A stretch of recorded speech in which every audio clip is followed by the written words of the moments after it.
السلام علیکم دوستو، میاں محمد نواز شریف نے حکومتی تمام شرائط کو مسترد کر دیا ہے، نہ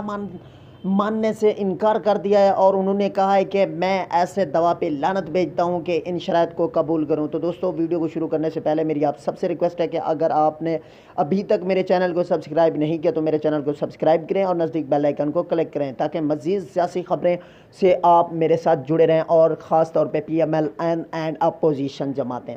تو دوستو، ہمارے قائد میاں محمد نواز شریف نے یہ حکومتی فیصلہ مسترد کر دیا ہے۔ کبھی کہتے ہیں کہ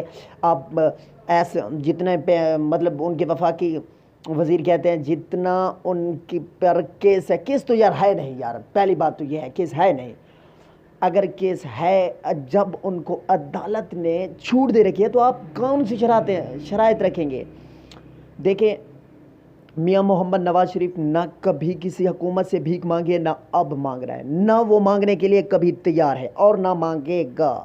تو دوستو، جس طرح سے ہمارے لیڈر نے یہ کہہ دیا ہے، ٹھکرا دیا ہے، انکار کر دیا ہے کہ میں ایسے دوا پہ لعنت بھیجتا ہوں، میں مطلب اس عوام کے پر قربان ہو جاؤں گا، ملک پر قربان ہو جاؤں گا، لیکن اپنی عزت اور اس عوام کی دل آزاری، اپنے دلوں کے بادشاہ دلوں کے بادشاہ کا یہ کہنا تھا۔ دوستو، جس طرح پی ایم ایل این کے قائد میاں محمد نواز شریف یہ کہہ رہے ہیں، اس کا واضح ثبوت ہے کہ یہ بھیک مانگنے کے لیے بالکل تیار نہیں، اور نہ ہی کسی کے آگے جھکنے والے ہیں، نہ بکنے والے ہیں۔